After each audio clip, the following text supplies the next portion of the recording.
The Ghoul, produced in 1933, is a significant British horror film that holds a unique place in the history of early horror cinema. Starring the iconic Boris Karloff in the lead role, the film revolves around an Egyptologist's relentless quest for immortality through an ancient jewel. For many years, The Ghoul was considered a lost film until a copy was fortuitously discovered in the Czech National Archives. Plot: the film's narrative centers around Professor Henry Morlant, played by Boris Karloff, a dedicated Egyptologist who becomes obsessed with the idea of achieving immortality through a mysterious jewel known as the Eternal Light. When Morlant passes away, he leaves behind a will instructing that the jewel be placed in his tomb with him. This strange request sparks a series of events, including the theft of the jewel and its transfer to Morlant's tomb. However, things take a chilling turn when Morlant seemingly returns from the dead, seeking to recover the stolen jewel at any cost. The film masterfully combines elements of Egyptian mythology, Gothic horror, and the supernatural to create an eerie and suspenseful atmosphere. Production: The Ghoul is based on a novel and a play written by Frank King and Leonard Hines. It features a talented ensemble cast that includes Cedric Hardwicke, Ernest Thesiger, and Ralph Richardson, alongside Boris Karloff. The film was directed by T. Hayes Hunter, who had previously worked on notable films like The Cat and the Canary and The Last of Mrs. Cheney. The production values of The Ghoul were impressive for its time, with atmospheric set design and cinematography that contributed to its overall spooky ambiance. Reception: upon its release, The Ghoul received mixed reviews from critics. Some praised its atmospheric tension and Karloff's performance, while others found fault in the plot's occasional lapses in logic. Despite the critical reception, the film was commercially successful and added to Karloff's growing reputation as a horror icon. Legacy: The Ghoul has since gained cult status among horror enthusiasts and is considered an important piece of early British horror cinema. It showcased Boris Karloff's immense talent and charisma, solidifying his status as a horror legend. The film's themes of immortality, resurrection, and the supernatural have continued to influence subsequent horror films, making it a precursor to many classic horror tropes.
We don't want to buy no lino, no nothing.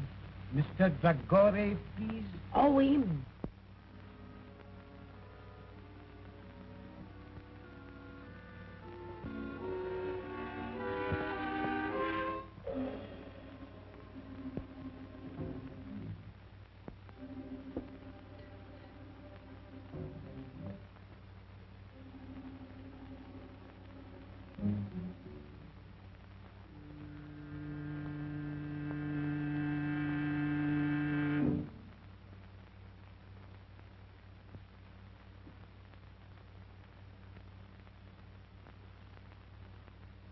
No sound, please. After 2 years, I find you. I want the eternal light. You found me too late. Never mind.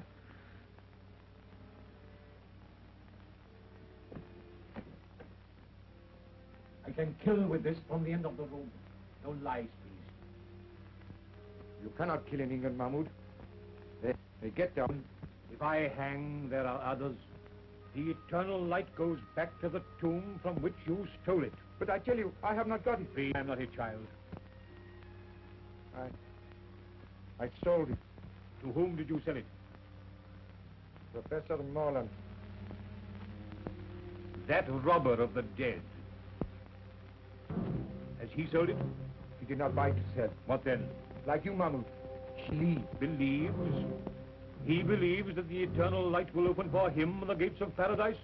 Even so, he gave the best part of his fortune for it. And very soon he will know whether or not he was right. What do you mean? Professor Morland is dying.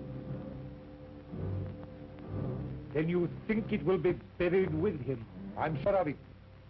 We have only got to wait until he is dead.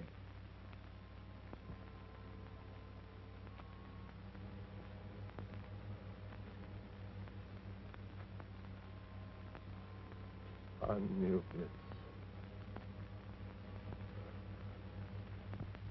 Open out of the way.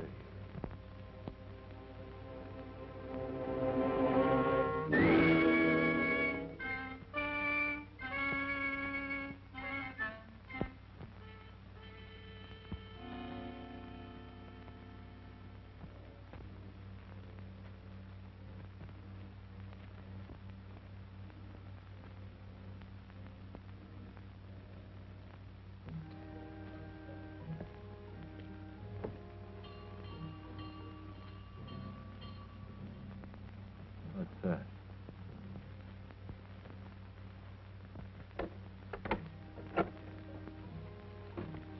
Well, what is it? Good evening. I have been in the neighborhood, and hearing of your master's illness, I took the liberty of calling. How is he tonight? He'll not see the morning, He hasn't asked for anyone of my cloth. nor will he. He's set in his ways, and they're the ways of the heathen. I know he won't see the rector, but though I'm a comparative stranger, I don't like to leave a man to die like that. He'll die in his own fashion, as he has lived. Still, sometimes at the end. Not with him. He's stubborn and unbending, and will be so at the throne itself. Well, I suppose I can be of no use then. No manner of use. Good night.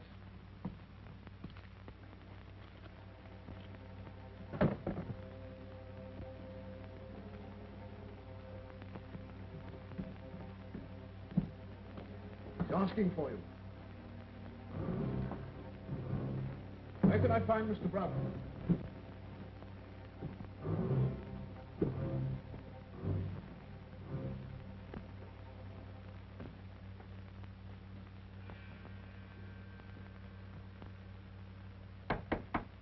Who is it? Come in or go out.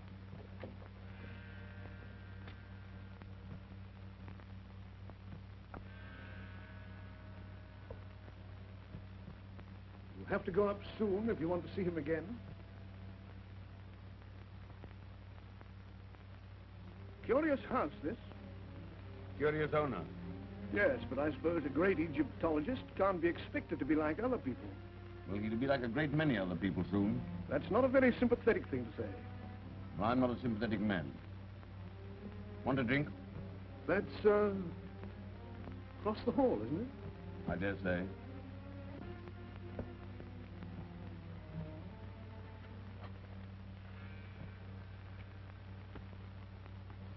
September 22nd, 1931.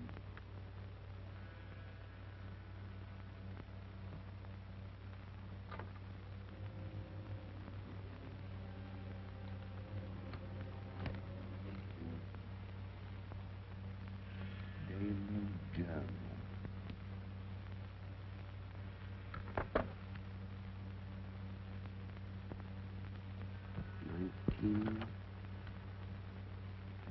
1922. The eternal light, mine at last.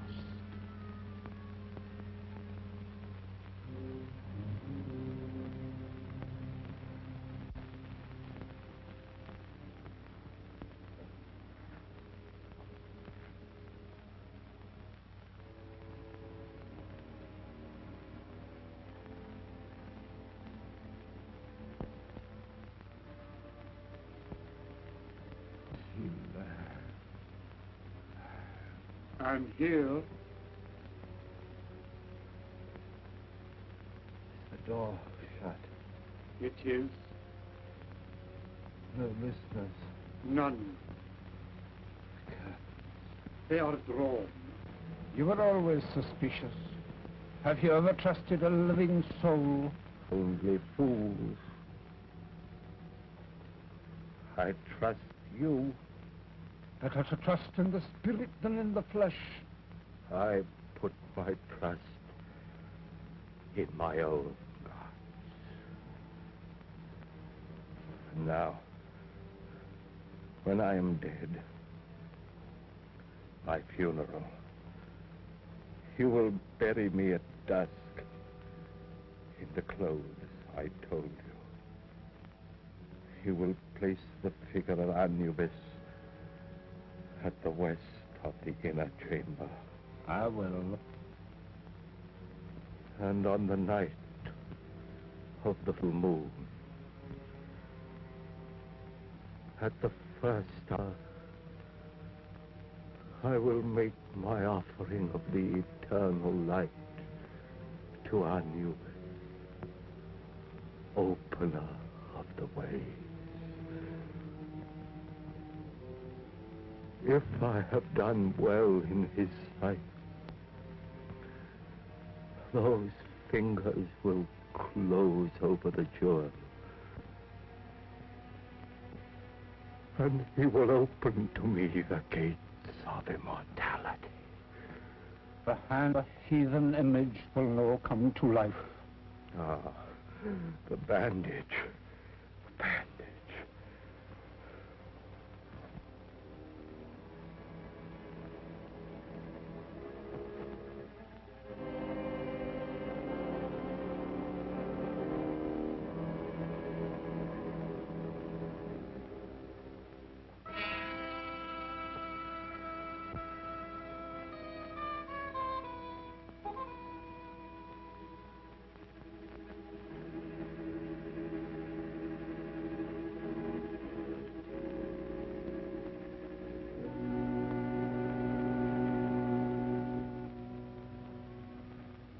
Look.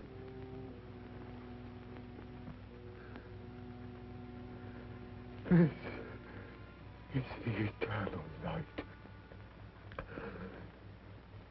It must rest in my hand. A man will now find peace who robs his heirs. Bandage my hand. The eternal light must lie with me in the tomb. You're afraid of me? I'm afraid for you. If this should leave me, then you'll have reason to fear. For when the full moon strikes the door of my tomb, I will crack. You hear? I will come back to kill. Bandage my hand.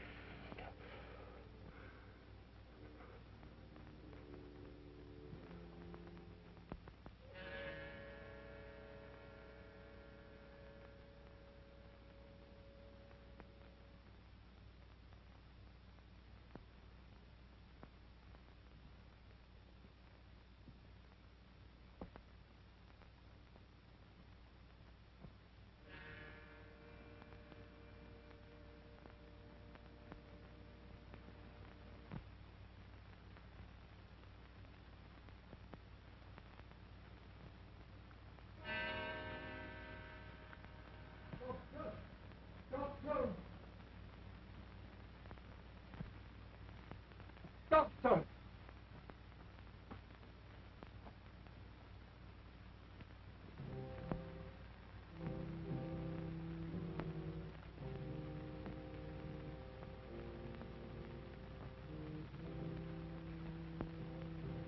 Window. Open. Oh.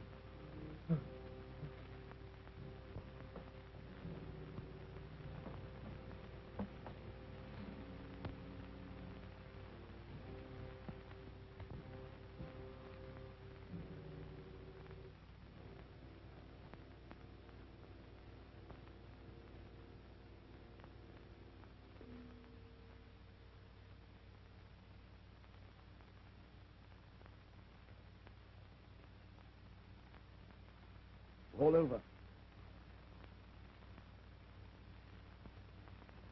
Make out a certificate. What failure? What was the idea of bandaging his hand like that? I cannot say. He had many queer fancies. I'll be round in the morning to sign the certificate.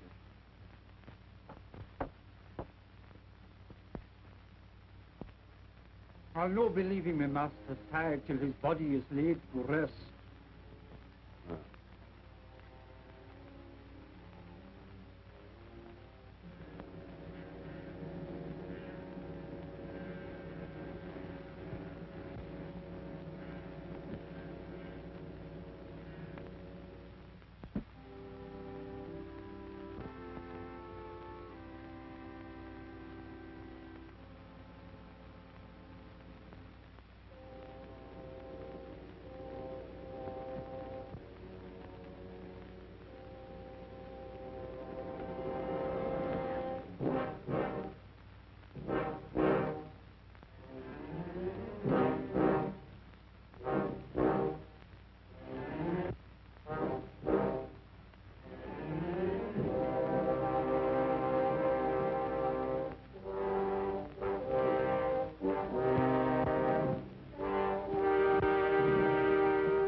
Where are you going?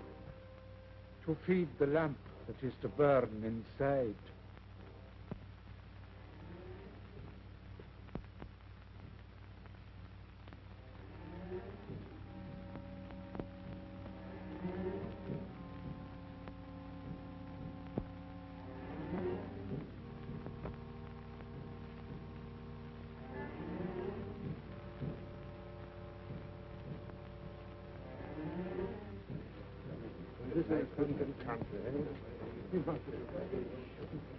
It's all wrong. It's a disgraceful trouble.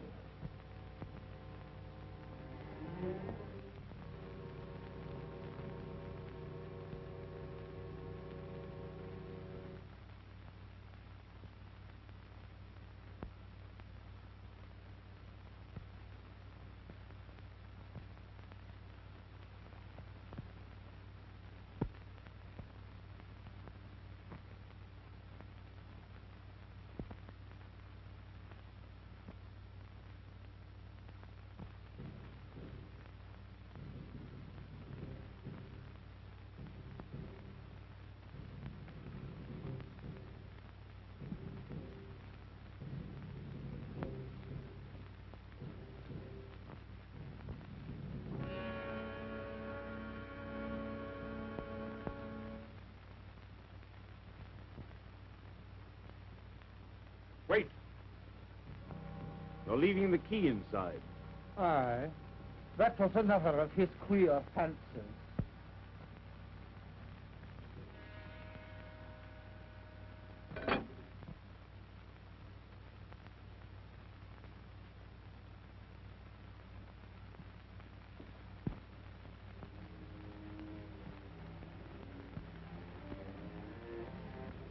I want you to stay here and watch that man with a club foot. I'm not a detective, Mr. Burton. One more word from you, Davis, and you're out of work. I have reason to believe that he has stolen a valuable piece of property. May make an effort to get rid of it. Watch him and telephone me at my office if he leaves the house.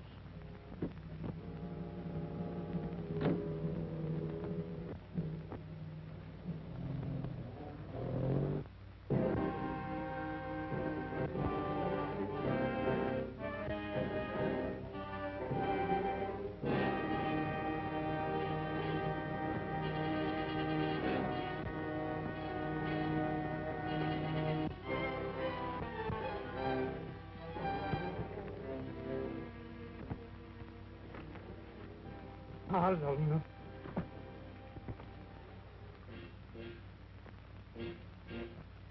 Mr. Harlan to Blandford Street.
Carry up!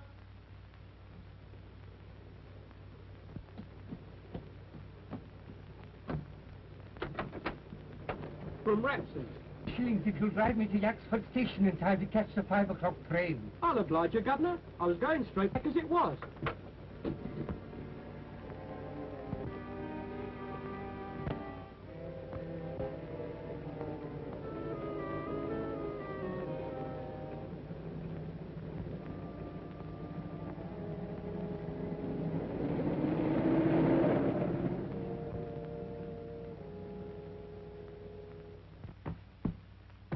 That's a very old carpet, Mr. Morland. I should be glad if you will not kick it to pieces. I'm sorry. When I'm angry, I do kick. You could have to explain that. Yes, I intend to. By your own statement, Miss Holland and I are the sole heirs of Professor Morland. We were informed neither of his death nor of his funeral. Your uncle died and was buried in a certain way according to his wishes, which... Need I go on? Almost his last words were a threat to return from the dead. In my opinion, he was mad. Well, that may be so. Miss High should have been consulted. But I understood that Miss Harlan were not on speaking terms. Well, what of that? You expect quiet at a funeral, don't you? Yes, I also expect it in my office. I'm very sorry, but after all, this means a bill to both of us. Our uncle was worth about $4,000 a year. Well, he isn't now. What do you mean by that? He spent a good deal, you know. It may surprise you to know that some time ago he drew a check for £75,000. What for? I don't know. You don't know? You were in charge of all his affairs and you don't know? That's what I said. And I advise you to look after the tone of your voice. Follow you. I'm going to run down to Owlsvale House tomorrow morning. Yes, well, I don't think you realize the conditions that you'll find there. No. That's why I propose to go. You won't like it. You'll be most uncomfortable. You don't advise me to go? I think you'll be making a very big mistake. Then I'll go. Oh, by the way, does Miss Harlan know anything about this will business? No doubt she will have received a letter from me by now. Do you know Miss Harlan? No? I propose to give myself the pleasure of calling upon her this evening. Hello. Oh, it's you, a minute. I have a visitor here, but I think he's just going. Thank you very much. If you're going to see Miss Harlan tonight, I shall be there myself. No doubt you will succeed in making a painful interview intolerable. Good afternoon. Man, I must help your practice a great deal.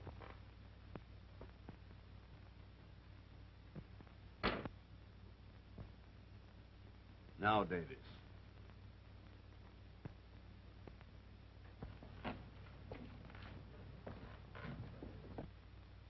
Can you direct me to Blandford Street, please? Follow the tram lines, close on the Mall, and then turn right at the church. I'm obliged to you.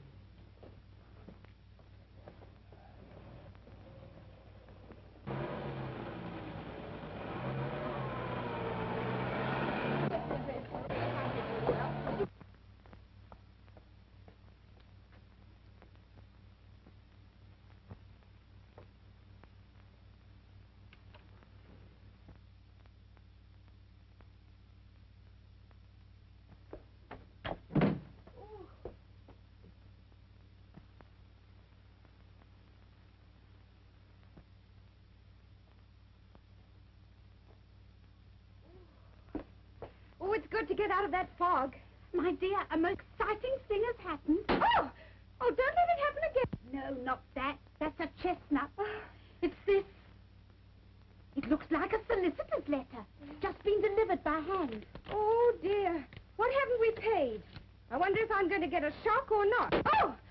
Oh, Caney, that is a silly game. After all you said about Uncle Henry, what do you think he's done? Be nice at last. He's dead. My dear, I'm sorry.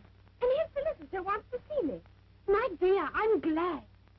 He was awfully rich, wasn't he? He may have left you a fortune. If he has, I'll buy you a private cinema. I say, did this letter come? A few minutes ago, what? He asked me to telephone him if I could see him here at 6. You don't want to miss the chance of a fortune for the sake of tuppence. You better run out and do it now. You're right.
What's the matter? What's happened? Somebody attacked me and smashed my bag.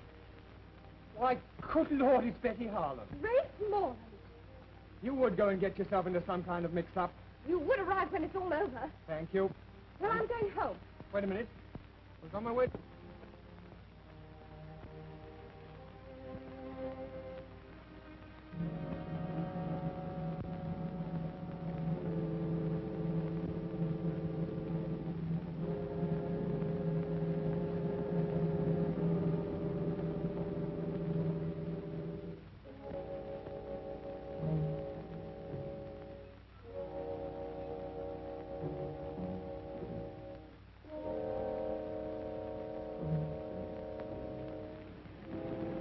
Taxi. Cunningham Garage, as quickly as possible.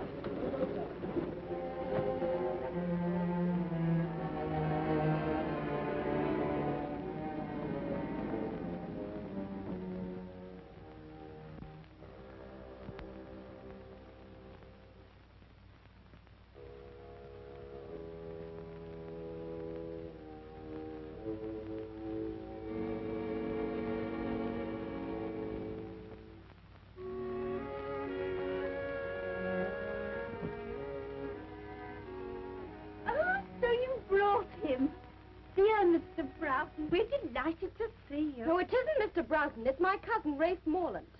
Dear Mr. Morland, we're delighted to see you. Wrong again. We don't like him very much. Oh, don't we? I didn't realize. Well, our two families are not on speaking terms. Oh, dear. As far as I can make out, it was started by my letter as a Christmas joke. Won't you sit down? Thank you. But now he's dead. The trouble's all over. I'm not sure. It hasn't just begun. Where's Mr. Broughton? Because I didn't telephone. I nearly got throttled instead. Betty! There was a man with a limp. He pushed a note into my hand. I just put it in my bag when somebody snatched the whole affair. What was in it?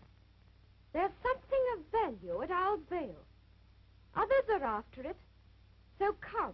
And Broughton was doing everything he knew to keep me away from there. Why, goodbye. I'm going down there right away. I'll let you know what happens. You're wrong. I'll let myself know. If you go, I go too. You can't do that. Alone in a house with a man you're not even on speaking terms with? Oh, don't be so absurd. It's not as if I even liked him. Oh, if a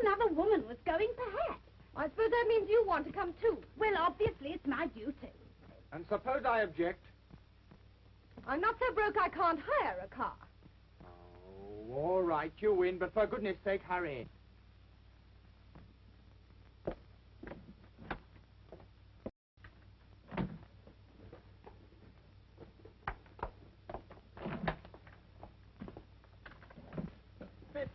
There you are.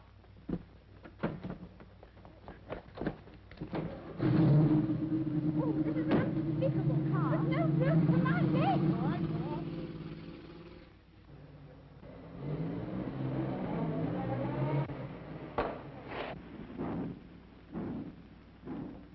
It looks as if I'll have to walk. You might do worse. There's a grand moon. It's full.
I'll see if there's a name on this gate.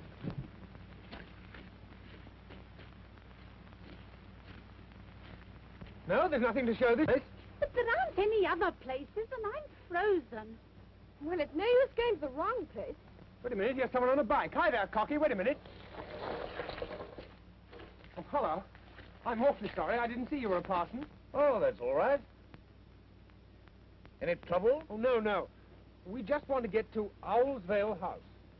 Well, this is it. As a matter of fact, I'm calling there myself.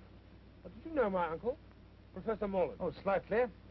First, I want to introduce myself. My name's Hartley, Nigel Hartley. I'm down at Raveley. The vicar's ill. How'd you do? I'm Rafe Morland. This is Miss Holland. We're the heirs of the old... Couldn't we have the rest of the introduction indoors? Yes, yes, of course. You must be cold. Now, it's down this drive. You go along, I'll follow. All right.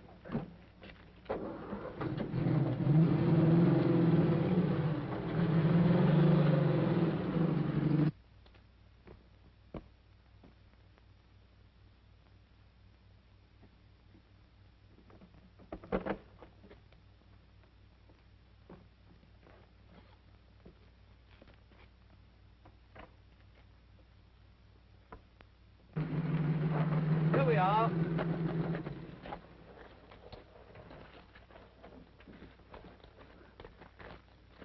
Car will be all right here. I'll show you the way.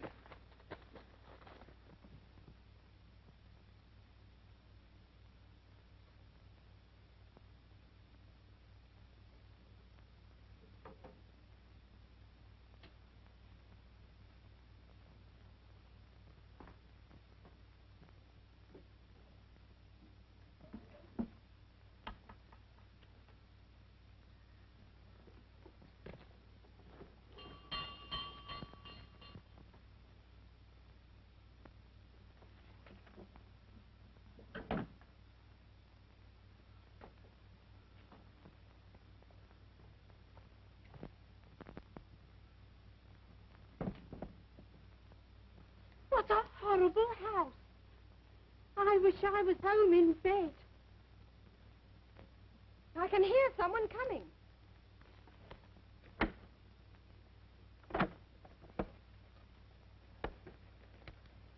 Ah.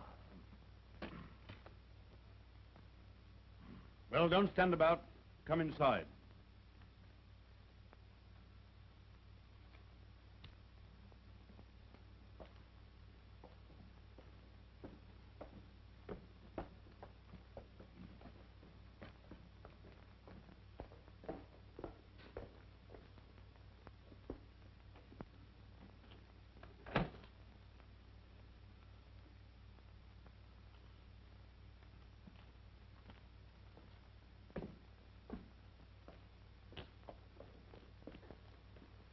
We'll go into the library.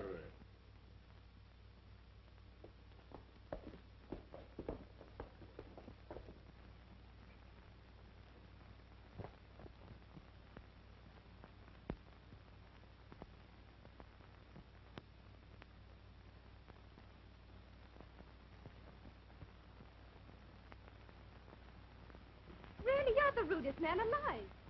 Oh, pretty pussy. How horrible. It's stuff. I dare say you know your own business best, but why you should want to bring a parson?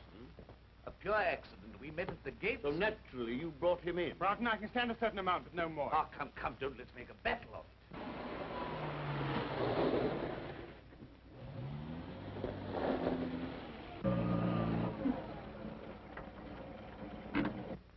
You stay here in the car. No. I shall be among the trees, watching.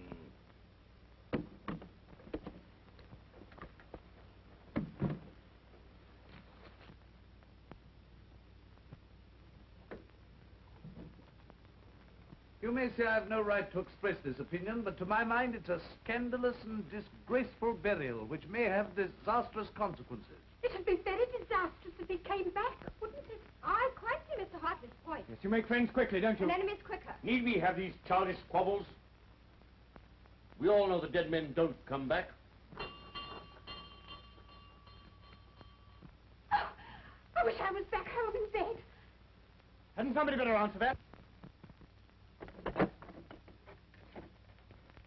I'm sorry to... an intimate friend of Professor Mullen. Well, you'd better come in. We seem to be giving a party. Oh, thank you.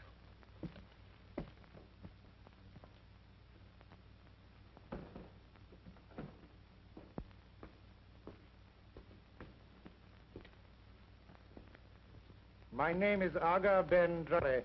An Egyptian. An Arab. I don't remember having heard your name. I did not flatter myself that you would. But I knew Professor Mullen some years ago in Egypt.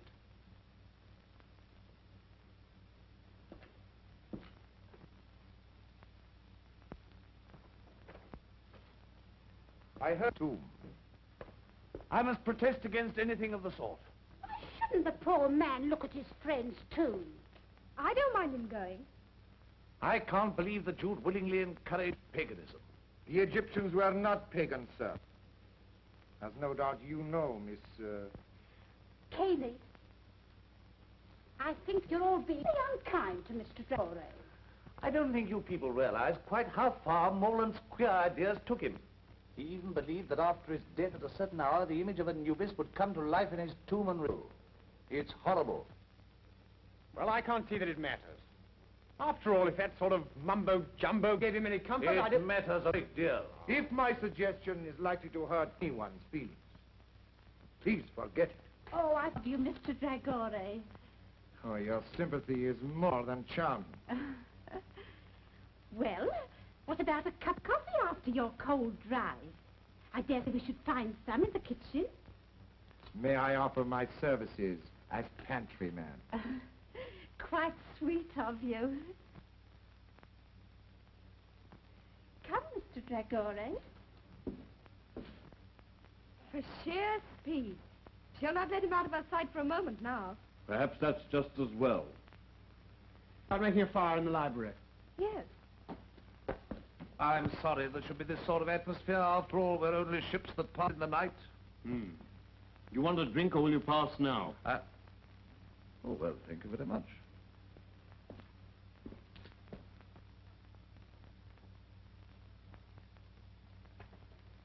There you are.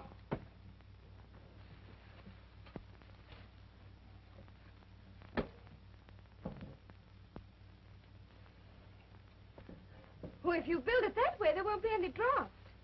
Well, it'll be the only place in this house where there isn't one, then. Oh, don't you think you carry those flappy retorts a trifle too far? And since we met, I can't remember you saying a kind word to anyone. Perhaps you're right. I'm sorry.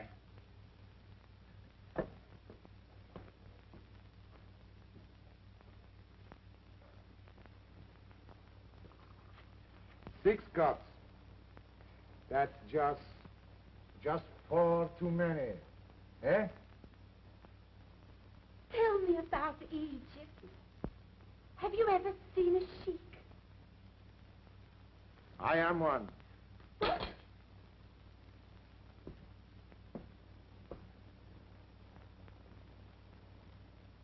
Oh, thank you. Then how should I address you? Oh, I'm cutting sandwiches for a sheik. I don't feel quite well. Oh, don't be alarmed. We're not quite as uncivilized as people think. Oh, don't say that. Do you ride a white stallion? Sometimes. Oh, down the path of the moon, the noble animal plunging and frothing up the nostrils till it founders at your feet, faithful unto death. Well, not very often. You see, it's rather too expensive. Why, it's not your fault. We were taught to hate one another, but... Good Lord, you don't think I hate you, do you? Well, I can't somehow feel I'm your dearest friend. You never did have a great deal of sense, did you? Well, that's nice. I've a woman's intuition that you and I are up against things. Yes, I'm pretty sure we are. Well, then, let's cut the quarreling. Shoulder to shoulder, eh? All right. Partners. Partners. Ah.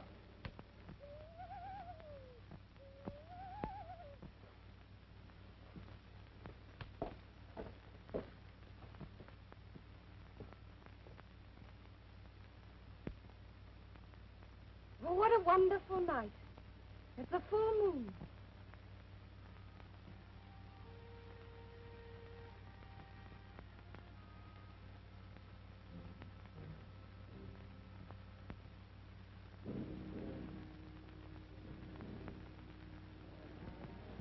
Scared of a dead man in his tomb?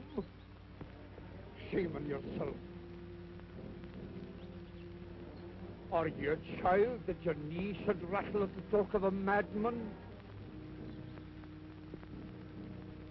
Look your enemy in the face. It's the fear of the big door has got you, and will hold you fast till you stare it down.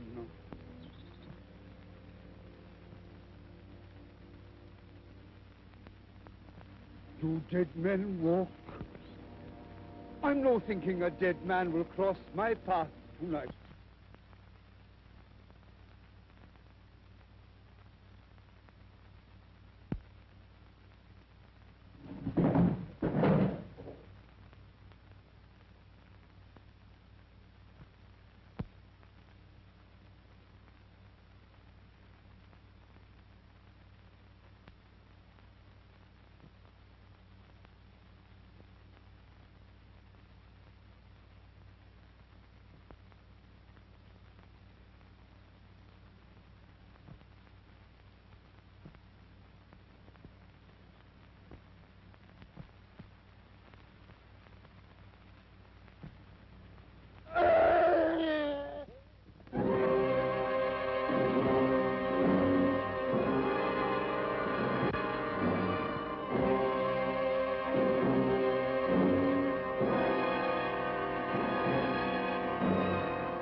Now I will show you how we make coffee in the desert, underneath the stars. You don't make it yourself, do you? Oh, of course not. A Circassian slave, lovely as sin. Stripped to the waist and lashed for miles across the Sahara. Where she is finally eaten by locusts, and rightly. Now, take this canister and do exactly as I tell you.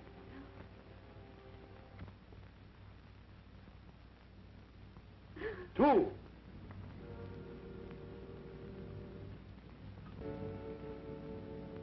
Four. Five.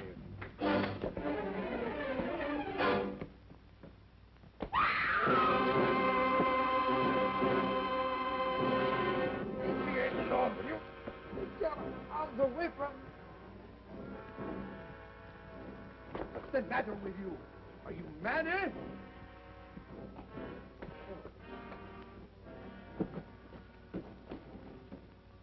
What was the matter with him? Was it drink? No. Terror. Stark terror. Oh, then I've caught it. You stay here. I'll look after him. If you must look after somebody, why look further? Huh? Come on, then.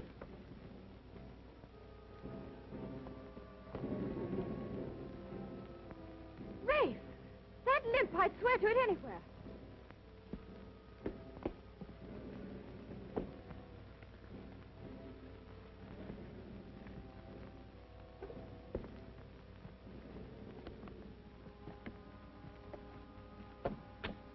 That's the man.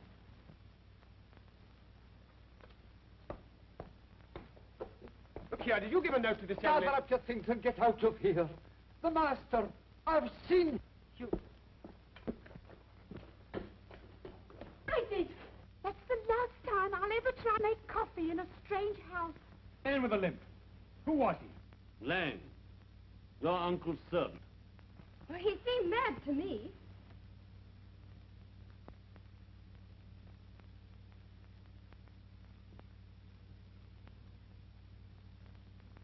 Yes. And pretty dangerous. You others had better go into the library. I'll have a word with him. Yes, come along. Mr. Broughton understands the man.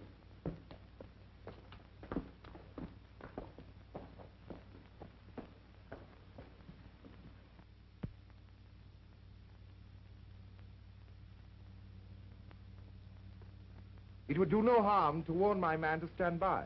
Your man? Is he a sheik, too? No, he's a chauffeur. He's outside now with my car.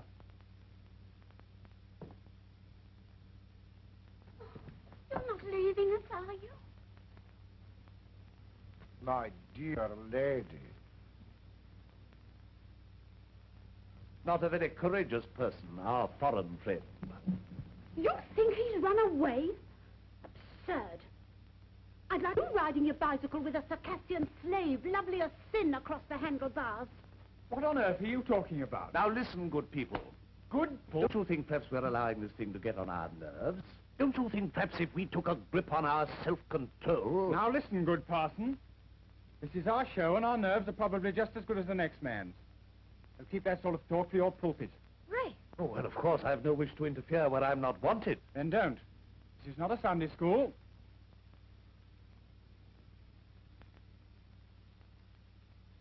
After that, I think I can say good night. As you please.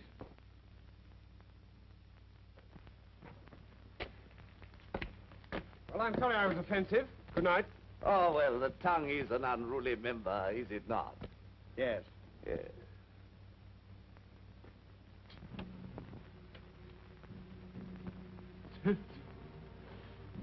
I was tempted, but I did not fall.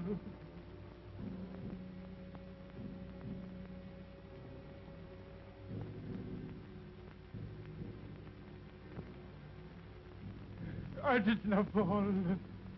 The thing's safe. I swear it.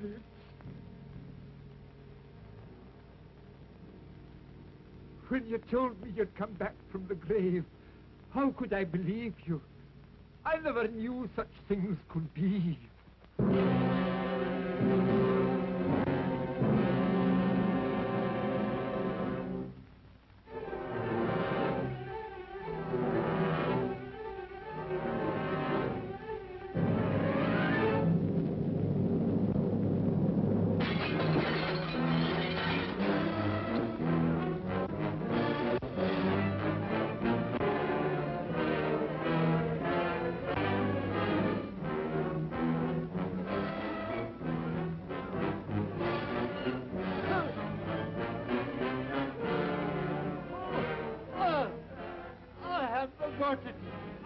Look, got it. The girl. She has it. I swear it. Oh, oh.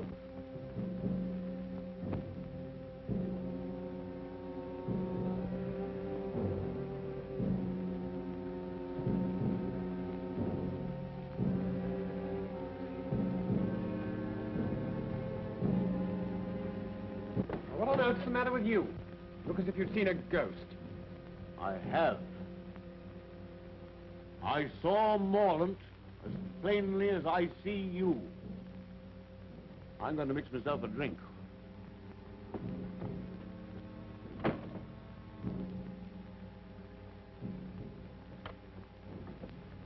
Betty, just a minute.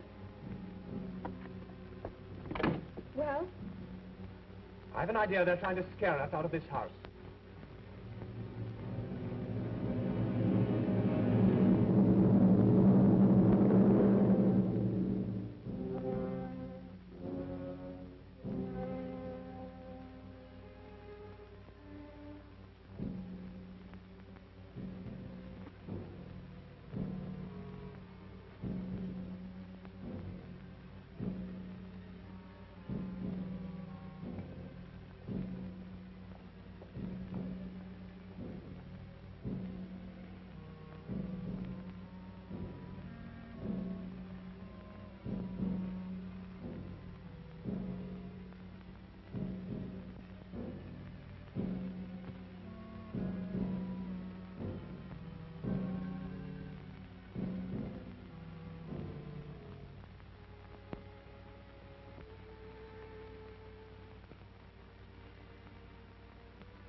There's no use blinding ourselves to the fact.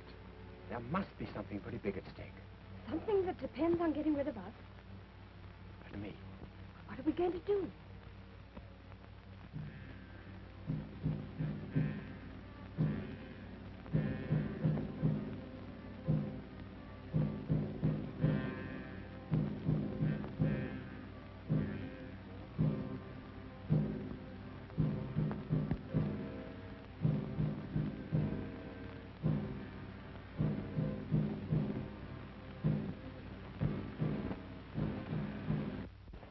Put on a fur and some thicker shoes. All right. Is this yours? Yes. I'll keep an eye on Broughton.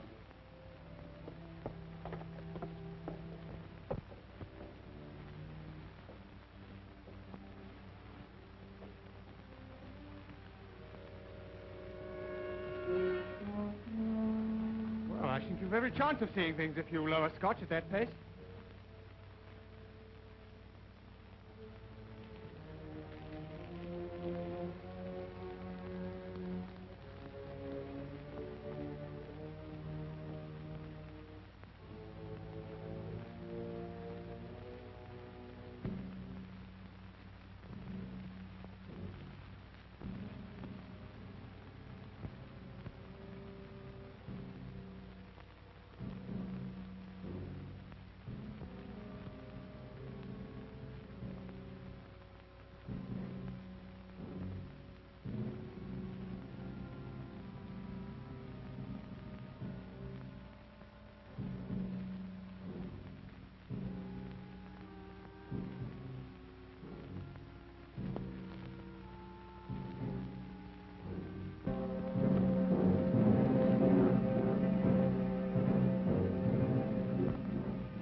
I'll come down.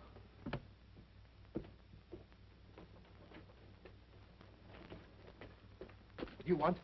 There was somebody in the library. Who? I don't know. The door. It's shut. It's shut. Don't scream. Oh, that's what I need. The command in your wonderful voice. Come with me. What is it? What's the matter? I've seen him.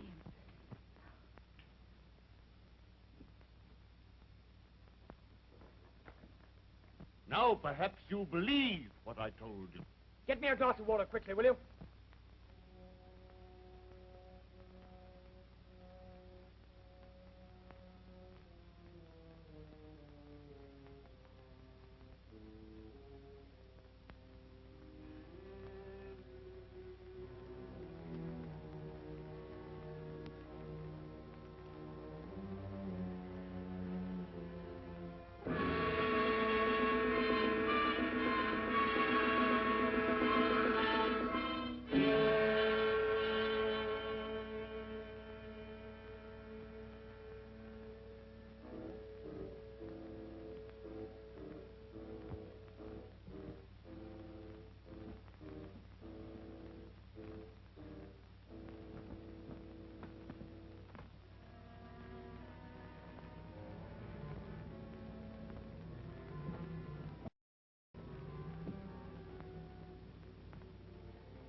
Thanks.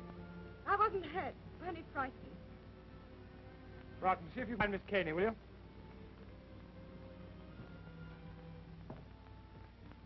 It's wonderful to be with a man who isn't afraid. I am afraid. You, who have ridden barebacked over the desert. If you don't stop chattering, I'm afraid I shall have a knife in my back. But when I'm with you, I have to. It comes like poetry. Are you prepared to obey me? In anything. Then close your eyes and don't speak for 10 seconds.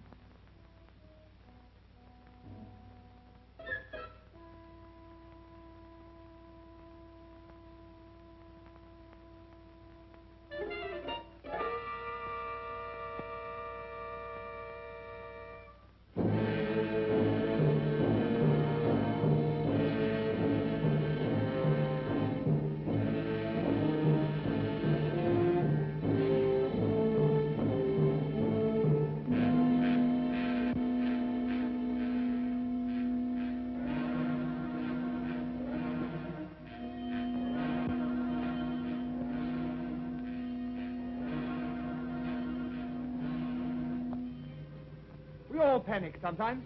I cut his hands on me. That's why I know it was no ghost. It was no ghost. Look at the clock. It's nearing the hour.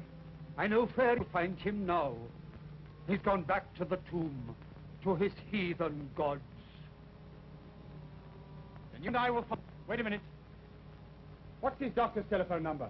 Yaxford, 72.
bother, Parson.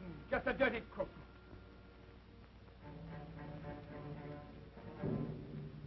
You'd better get out of my way. Your hand, eh? So that's how it was done. I wouldn't come any nearer. I don't have to.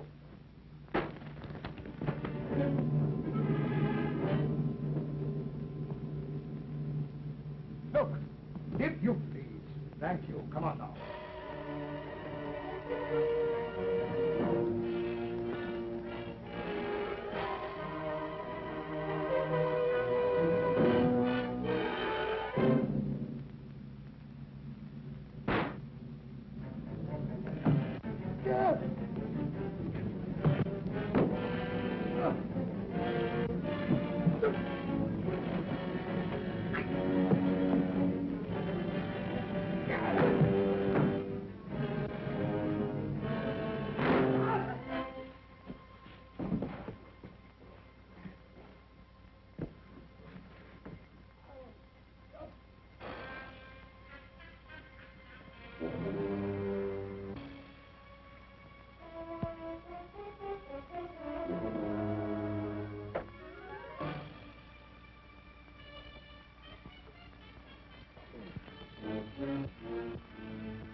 Well, it's too late. Are you badly hurt? No, it's nothing. Come sit down. Where's the key? He's thrown away.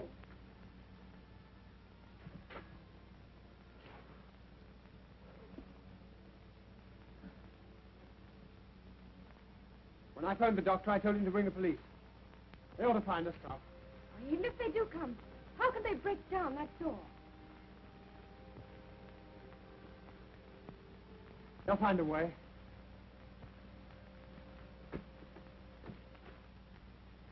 I'll make a bandage.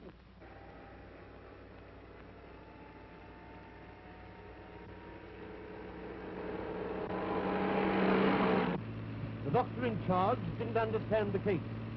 I'm afraid of catalepsy. Meaning? Morland was buried alive. Oh, Mr. Dracula, what were those shots? Out of my way. Where are the others? Leave me alone! Oh.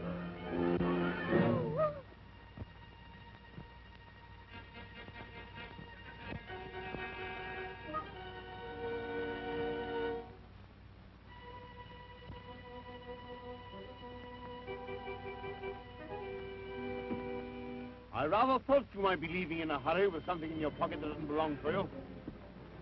Hand it over. You win.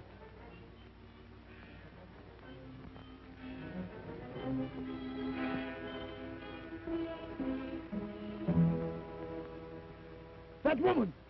There she is! Come now. Oh, you put up your gun, you fool. I tell you, she's got it. Come on, then.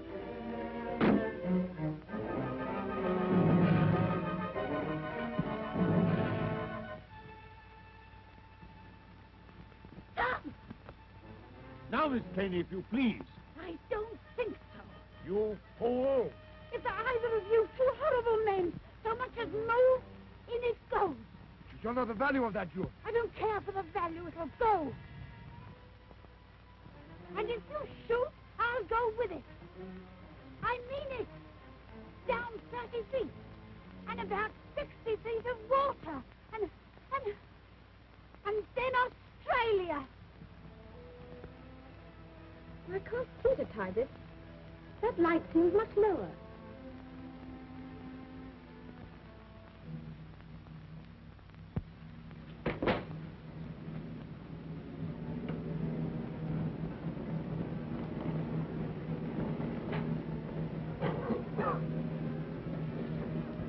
Patsy! Quick, come on, get out, get him out of here. Right. The door! The door! Shut! The flames! They mustn't reach the door!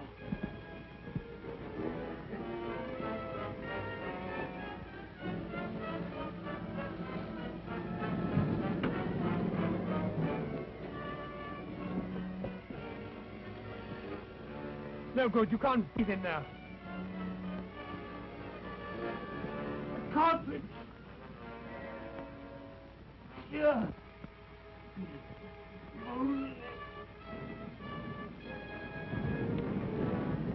I've had enough of this, Miss Caney. Supposing I'm ready to shoot and take the risk. You'll be taking a bigger risk than you think. I'll take that gun, thank you. Now look here. That'll do. Now, what's the trouble? This. They're after it. All of them. Belongs.